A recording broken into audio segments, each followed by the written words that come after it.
First of all, I want to thank Jenasa so much for coming on to my podcast in this episode. I am really looking forward to this conversation, and I thank you so much for being here, especially during a nap time. Yeah, of course. Thank you for having me on. Yeah, for sure. If you could kind of tell my listeners, first of all, kind of where you're based out of and kind of what you got going on with your business. And then I want to definitely talk about your story. Okay. Well, I am from Maine. I was born and raised in Maine, and I still live here. And my daily life, basically, I'm a wife, mom, and I run a ministry. I have the hashtag Create Your Earth Life podcast, and it's on YouTube as well. And then I do some social media, and that's basically my life in a short summary. To paint a picture, I wake up every day, take care of the baby, make breakfast, clean the house, work on ministry work during nap time, and that's about it. I have two sons. I have a 9-month-old and a 7-year-old. Oh, nice. So the 7-year-old is probably at school then, or do you homeschool? My 7-year-old goes to a public school currently, but we are thinking about homeschooling our 9-month-old when he's old enough. We're not really sure what we want to do. But yeah, that's definitely on the radar. Homeschool is definitely on the radar. Been there. And I've done public school, private school, and homeschool. So you tried it all. That's a totally different. Yeah, we've done that all. So, and you just have to fold them where they're bent, and whatever they need. So, but yeah, absolutely. And it's the name of your website and your kind of your online stuff that drew my attention, and I want you to kind of expound on this, because at first I could kind of see that I'm thinking that you probably got your name from kind of new age type of thing, but I'll let you kind of go into that. Why don't you explain? Yeah, absolutely. So the podcast did not start as a Christian podcast. Before 2020 or the beginning of 2020 is when I started the podcast, and I was seeking God. I had not been saved yet. I didn't know anything about Jesus, and I was seeking God. And with the sickness that had happened, I was at home a lot. I was out of work, and like I said, I was looking for fulfillment. And I started using runes and tarot cards and crystals every day. And I started sharing about this spiritual journey that I was on the podcast. And then August 2020, Jesus saved me out of the new age. And then the podcast turned into a Christian podcast. It converted with me. And, yeah, so that's where the title came from. It was a very new agey title, but I've never felt convicted to change it. And I actually feel like if I leave it that way, that maybe people who are in the new age will see the title and be like, oh, this is what I'm into, creating my own life.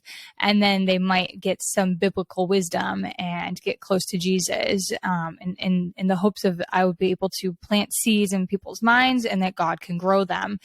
And, it is true, though, that though God is in control, we do have a choice. He has created us not to be robots and to have a choice of, are we going to follow him or are we going to follow the world?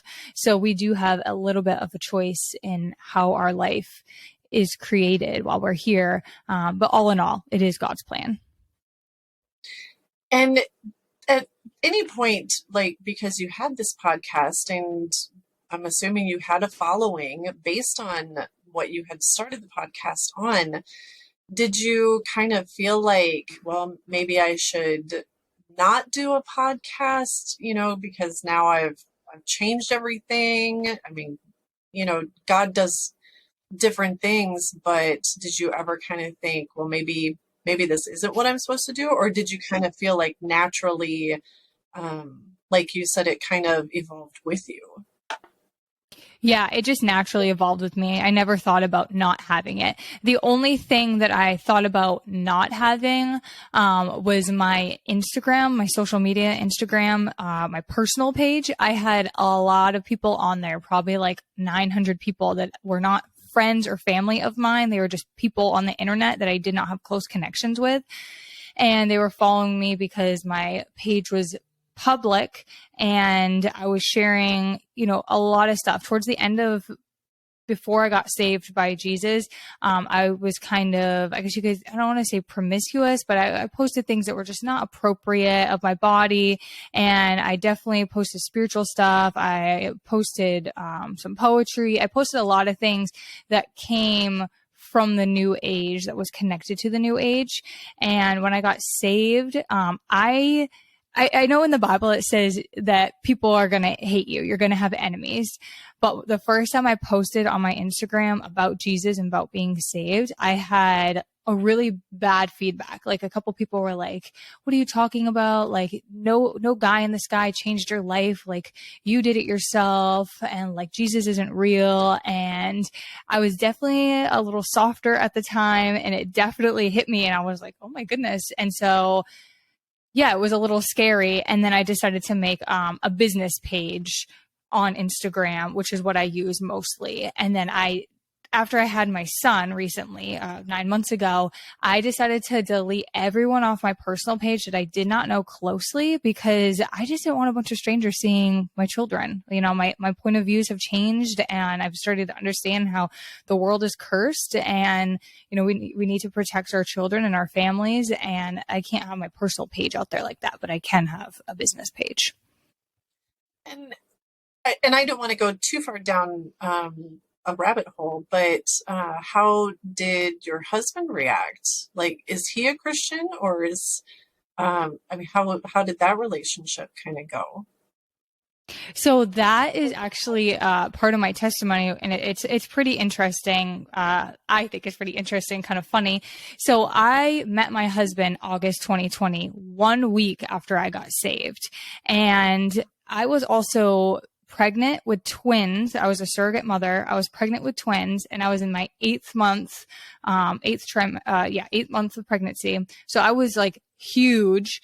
And right before I got saved by Jesus, I just was very heartbroken. I've been hurt a lot by different men.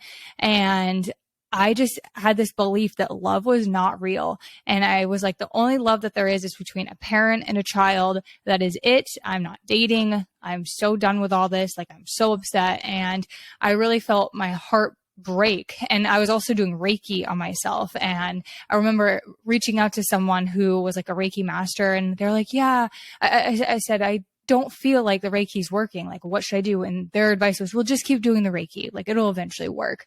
And nothing was working. And immediately after I was saved by Jesus, my heart healed. And I said to my best friend, I think I want to start dating again. And she was like, basically like, okay, like, you're crazy. You were 8 months pregnant with twins. You're huge. Like, what kind of man are you going to attract?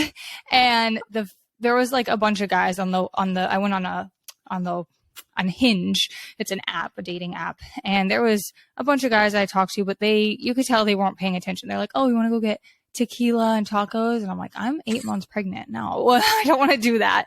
And my husband is the only one that I was talking to, and we were talking about spirituality and the Bible, and he wasn't a Christian at the time.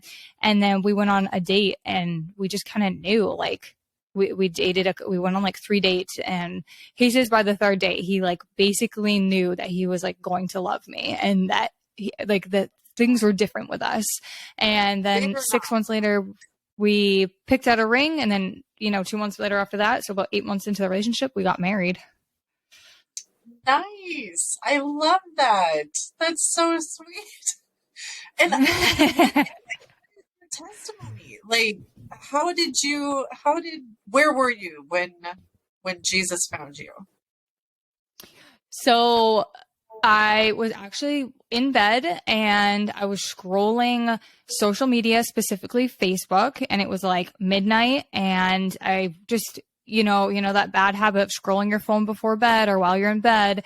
And my cousin, her name's Kimberly, and she was raised in a Christian home. She went to Christian schools and colleges. She got married, and then some bad stuff happened in her marriage. And she said, I don't believe in God anymore.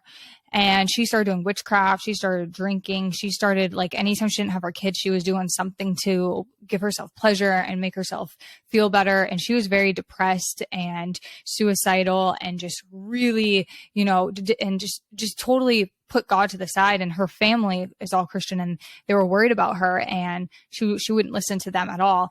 And so she had posted a video on Facebook from YouTube, and it was said like my testimony or something like that. And I was like, my thought was, oh, this is a 40-minute video. I'm not actually going to watch the whole thing, but I'll watch a little bit of it because it's late at night, whatever. I have nothing else to do. So I turned it on. I watched the whole thing, and she started talking about how, like, Jesus Christ was the way, and, like, told her whole story about what happened to her and how she had left Jesus Christ behind, and how she was doing demonic things. Like, she was, I can't remember what it's called. It starts with a P. It's like like she was trying to projectile, I think it's called, out of your body. Like, and she was doing stuff where she was like coming out of her body. And she had an experience with God where God, like, she said she literally like heard him say like, don't you remember all the stuff I've done for you? And she said things just changed. Like, she heard his voice. She said a week before that, if someone would have come up to me and talked to me about God, I would have blew them off and walked away. But she said, God, like, came to me, and she started talking about how all the new age stuff was demonic. And I didn't even know I was in the new age. Like, I had no idea that was what it was called, what I was doing. I was just like, oh, I'm spiritual. And she started saying, like, tarot cards, runes, all that stuff is demonic, and you should get rid of it, and you should buy a Bible, and you should start praying. And I did. I never touched that stuff again other than to pick it up and get rid of it. And I bought a Bible on Amazon, and I started praying, and my life completely and totally changed in so many different ways. For starters, like, my heart was softened, and I met my husband a week later. Another thing is my mom and I never had a great relationship. She was a single mom, and we had ups and downs in our relationship all the time. And at this point, I'd gotten to a point where I was like, I don't want her in my life anymore. And, the world says if it's not working out with someone, if you think they're toxic, cut them off. And the Bible says, and Jesus says, forgive them and to honor your mother and father. And when I started reading that, I was like, well, I don't want to, but if Jesus is telling me to do it, then I'm going to try it.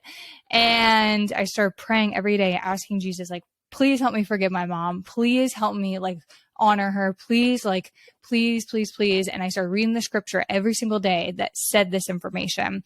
And then it took a few months, and I got to a point where I, like, truly felt I could forgive her for whatever had happened in the past. And I texted her, and, and then now, months later, it's been like over a year, and our relationship is great. And she's like, literally says, I see a difference in you because of Jesus. And I'm starting to get her closer to him. Like, I'm starting to share the gospel with her. So it's been amazing. I've been able to forgive people. I've been able to have compassion. I've been able to stop being revengeful. The anxiety and depression that I had before has gone away. And I want to say that lightly, because though that is huge, a lot of people will say, well, I'm a Christian and I still have depression and anxiety. And I think God uses everything for his glory. So whether you're a Christian and you have depression, or you got saved and your depression went away, like, God's going to use it all. And that's just part of my story, is that I did have depression. I did feel like I was demonically oppressed, and I had really bad anxiety to the point where I felt paralyzed at times, and I couldn't get out of bed. And then it would turn into, like, depression and feeling bad and having difficulty taking care of my son. And I was always in bad relationships. And I could say, being saved took away all the bad stuff, like the relationships and the bad choices I was making, to drinking to cope, smoking marijuana to cope. And maybe that took away the depression and anxiety, but I give all the glory to God, because I have not felt the way I did before since I got saved by Jesus. Well, girl, you just convicted me, and I've been saved a lot longer. So I love that. And, he uses all of our testimonies. And I love how you have taken what he has done in your life and this isn't the focus on this podcast, but I do want to, sprinkle it in that I'm a Christian. I'm saved by Jesus. I love connecting with other people who have or have not, because like you said, moving, kind of keeping your name of your business and everything that you're doing, hopefully we can attract, other people and be the light and the salt that we're called to be. And so I love that. I love how on fire you are. Don't ever let that go out. The world will try. And so you just keep burning. I love it. So let's get into your book. Now you have this testimony, you have this amazing last couple of years. And I love too how God has taken things out of 2020 and kind of made these amazing stories and businesses and ideas and that kind of thing. And I really think that we see the creativity of how we were created come out of these difficulties. So let's get into your book. You have a new book out.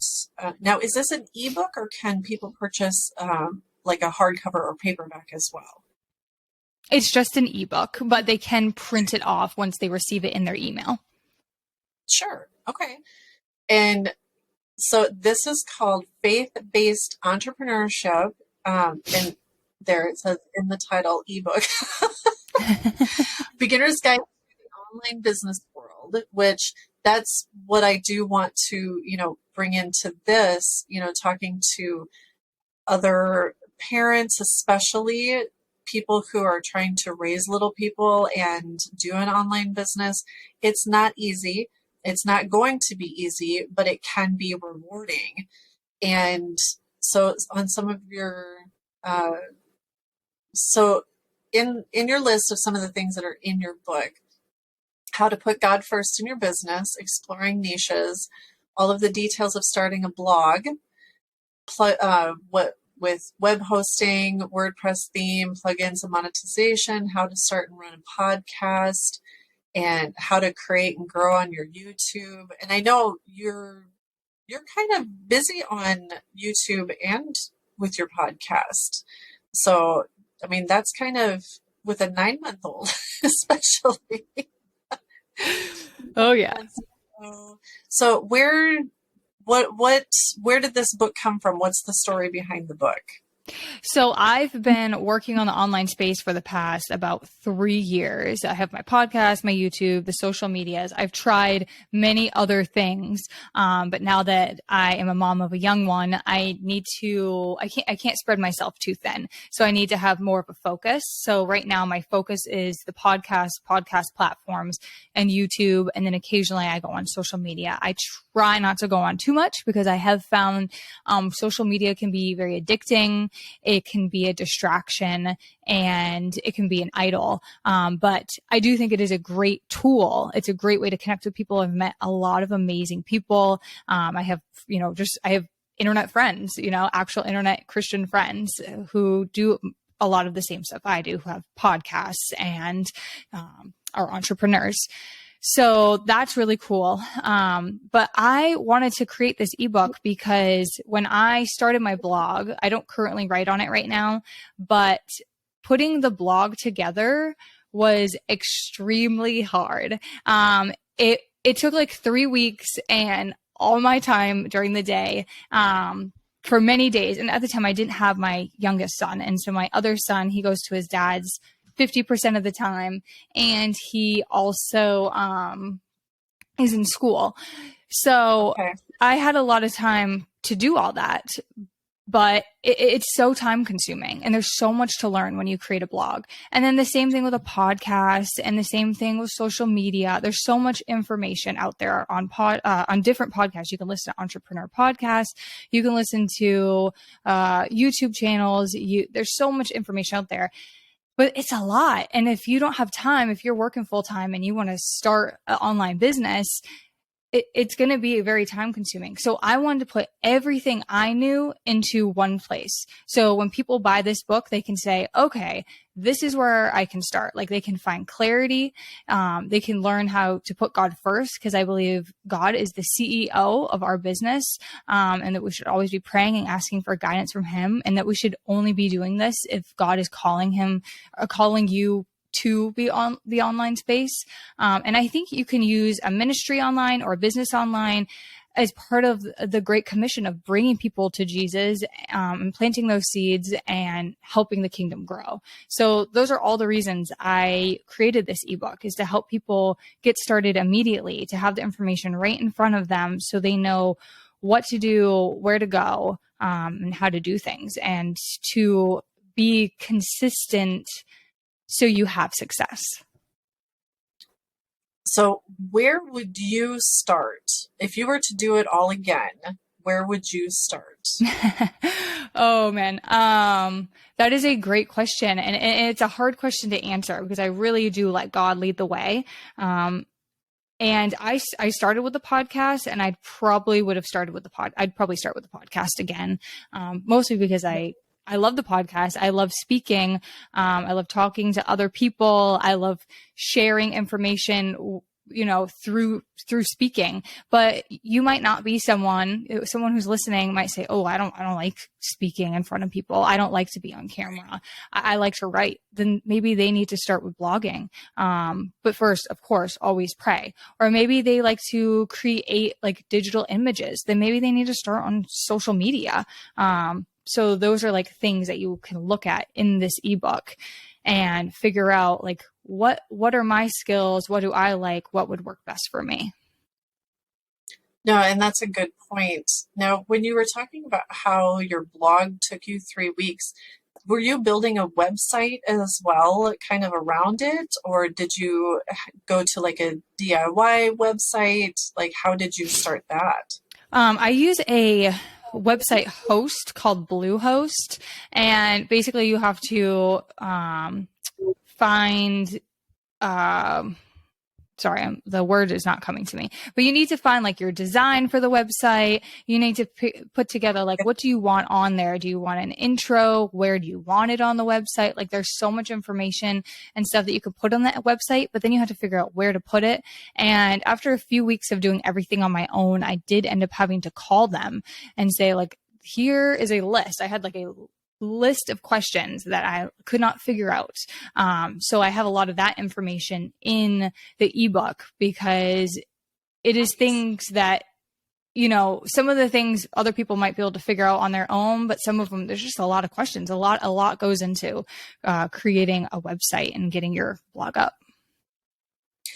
Now, for most of my listeners, they're going to be crafters, and they probably won't start a podcast, but like the blog is, a great option.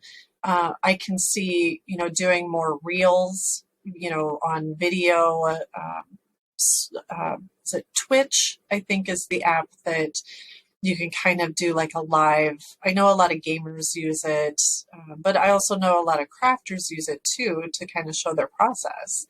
So do you do a lot on social media as the tool, which I know there's kind of this fine line of staying off of social media as audience, but using it as the tool. And I kind of go back and forth. So what do you kind of feel about, the Twitch, TikTok, YouTube, using the videos?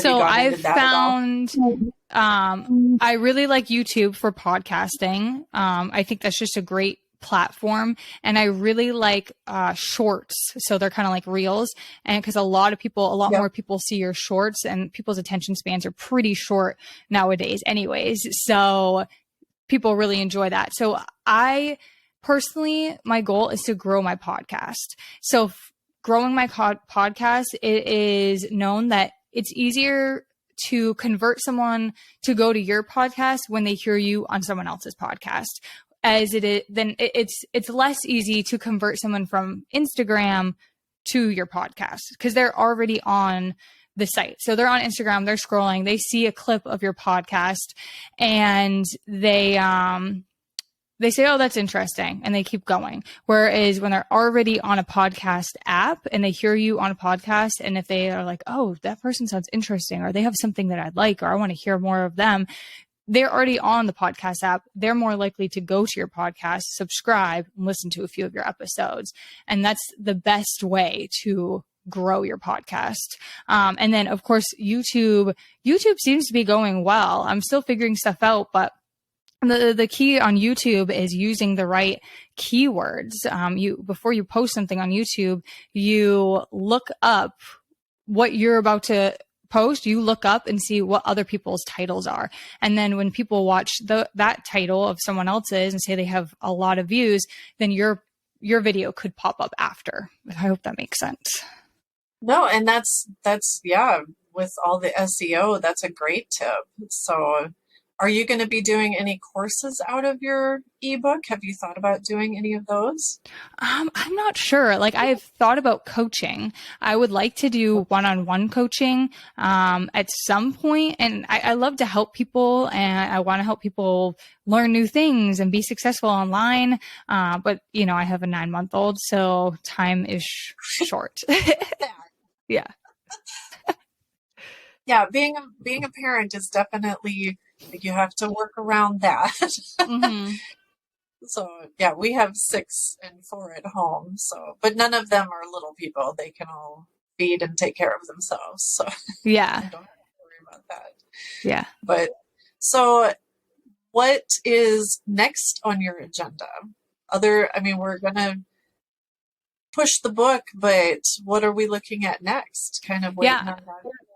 Yeah. So for 2023, I have 2 things going on. I have the ebook, and then I also have a gospel Bible study series on YouTube and my podcast platforms, where every single week we will dive into the gospel, and we are going to be like dissecting it, understanding what it means, and then also looking at the cultural background. So what was it like at the time of when Jesus was here?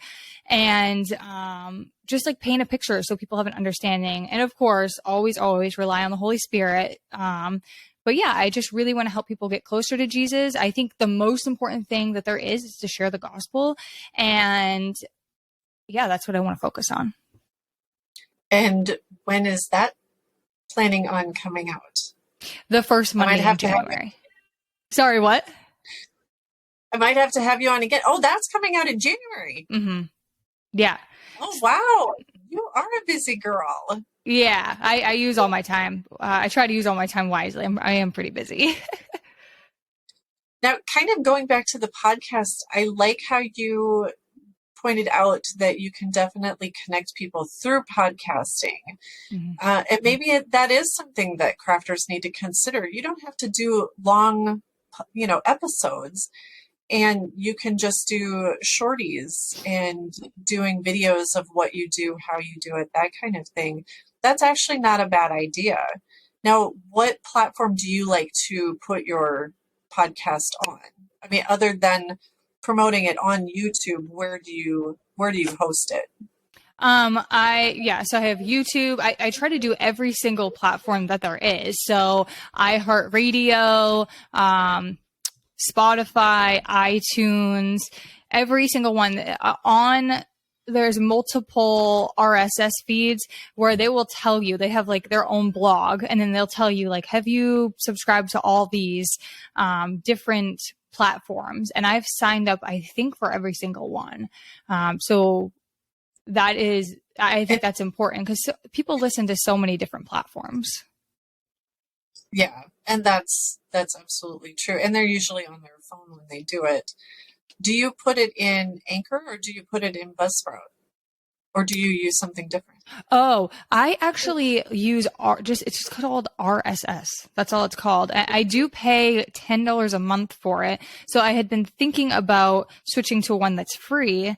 But I really do like it. It shows my analytics, and it has a place where you can sign people up for ads and everything. But I'm sure there are other RSS feeds that I could use. I just haven't had the time to look into it. So yeah, I just use one. It's called rss.com. Well, I use Anchor. I also use Buzzsprout for a client of mine, and both are good. I've never looked at RSS. Just that must just be the straight website, like coming, because that's what everybody needs. iTunes and iHeartRadio, they all need that RSS. So Yeah. that might not be a bad idea to stay where you are, but that's a great option to share. So how many podcasts are you up to now? I'm at almost 130 episodes. Okay. And Yeah. how often do you put episodes out? I try to do once a week, and starting in January, it should be 1 to 2 times a week with the both the Bible study, gospel Bible study series. And then also I'm going to be sharing faith-based entrepreneur tips, try to do weekly. So it should be 1 to 2 times a week. I try my best to commit to it. You know, again, I'm a stay-at-home mom and wife, and if we get sick or something, like I don't have time to always edit things or, you know, but I've been really keeping myself on track lately, and I've been really working on consistency. That is where my weakness was, consistency, because I would do something for a little bit and then I would stop for a couple months. So I'm really, really working on being consistent. Yeah. And so I want to know what your tips are, because I struggle with this myself. Time management is not a strength of mine. I get distracted easily. So what are some tips that a crafting parent, you know, with little people around, what are some suggestions that you would have for them? Yeah. So my thing is routine. In the morning, I wake up and usually I end up doing dishes first and then making breakfast and getting my son and my husband and myself fed. And then I make sure the floor is safe for the baby to crawl around. And then I will sit down on the couch and check my emails and check some other stuff on the computer. And then when it's nap time, I put them down. And then I have a list. Every day I write a list of like what needs to be done today. Like what has to be done. Do I need to email certain people back? Do I need to record a podcast? Do I need to edit it? And then I go from there, and I try not to be too hard on myself if I don't get stuff done. And then another thing that's been super helpful is, you know, people say it takes a village to raise children and obviously to do other things too. My mom will come over every couple weeks. Like she came over, I think it was yesterday, and she watched my son for an hour so I could record a couple podcasts. So that's been really helpful. And that is really helpful. I know we didn't quite have that. So my tip for that is to exchange, like find a friend who maybe has a little one or time that they just want to exchange. So, but no, that's awesome. Now, what days do you usually record podcasts? I do not have a specific day. I just record when I can or when I know it needs to be done. Yeah, I don't have a strategy. I know some people will have strategies where they'll have one day they batch record, and the next day they edit, and the next day they post or something like that. I do not have that kind of routine or schedule put in place currently. No, and that's good to know too. Yeah. Now, do you do stuff when everybody goes to bed, or are you exhausted and need your sleep? I'm usually exhausted, but I actually, after the children go to sleep, that is my husband and I's time, because he works late. He works until about 8:30 every night. So once he's home, the kids are in bed, the house is picked up. I make sure he has dinner, and then we sit and watch TV for a couple hours and hang out and do whatever we want to do. And I try not to push it. Like during the day, I do a lot. So at night, I tell myself like you have to stop at some point, and you need to spend time with your husband. So I do put like boundaries. If there is like a deadline, or if I'm like, I really need to get this done, or I'm just like feeling real heated and I'm like, I have so much energy to do this. My husband's understanding, and sometimes I'll take like an hour at night and work. But otherwise, no, I really try to just have that time for my husband after the kids go to bed. Well, and you guys are still kind of newlyweds too. Newlyweds, newly parenting. Yeah. A lot of news. So, Yeah. So with your ebook, what would be some tips, something that you want everybody to kind of take away? And how do you feel this will help crafters especially? Yeah. So I think what is important is there are so many different platforms. There's, obviously YouTube and social medias and stuff like that. I think what's really important is that you have your own space. So I know not everyone has a website, but if you can, for crafters, like a good idea would be like you could create a freebie and have like how to make, I don't know, what would be something a crafter would make? I'm not like super crafty. I don't make anything other than like food. But Tips on how to start a project or something like that. Are right. you talking like a magnet type of thing? Yeah. So what I'm saying is it's important. Like you can grow a very big social media platform. You can have a lot of followers, but that can be taken away from you at any time. So I think what's important is having an email list. And what I've learned and what I've put in the ebook is to start an email list and to grow an email list is to offer something for free.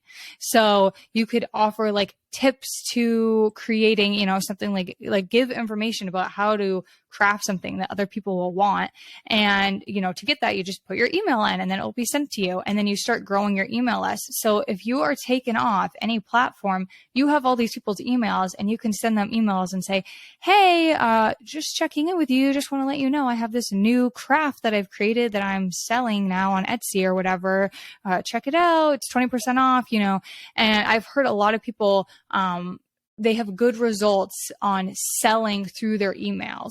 So I think that's one thing that's important is learning how to do stuff like that. Because when I first learned about email lists, I'm like, well, how do I get people to sign up? It's not as easy as like, hey, sign up for my email list. Because a lot of people are like, I get a lot of emails. I don't want emails. What are you going to send me? But if they are getting something free, they're more likely to sign up. And that's kind of what stores do. When you go shopping, they're like, oh, here, if we could get your email, we'll give you 20% off the next time you come in. It's the same thing. So that is one tip that I think is important and can be used for any business or ministry. And how did you start your email? I have two freebies. So I have one that is for parents to help parents throughout the day teach their children about God. So little ideas that you can do throughout the day to teach your children about God. Like one of the ideas is when you're in the car, you can turn on a children's Bible study podcasts. And there's like a lot of cute ones where they share a story and they talk about Jesus and they're really interesting. And my son, who's 7, he really enjoys them. And he's like, oh, I didn't know that about Jesus. Or, oh, is that true, Mama? And, he gets really into it. And there's other tips. And then I have another freebie, which is a prayer journal. So that includes, sorry, what? Can I get the links to those and I'll put them in the show notes? Yeah, of course. Yeah, definitely. The prayer journal includes like gratitude and being helpful and forgiveness and just information like that. So I've created a couple of freebies and then you obviously need to share them online and encourage people if that's what they want, then, they just put their email in and they receive it. Now, did your growth kind of come from the podcast or did your podcast grow from your email? I'd say my growth came, a few places. I'd say Pinterest was a good place. I'm not consistent on Pinterest right now, but there was a time where I shared about one of the freebies and it had a lot of views and my email list grew. And then probably social media and the podcast. My podcast has just been growing kind of on itself. Like it just keeps increasing. And I've definitely learned to use SEO and keywords and stuff. And that's been really helpful.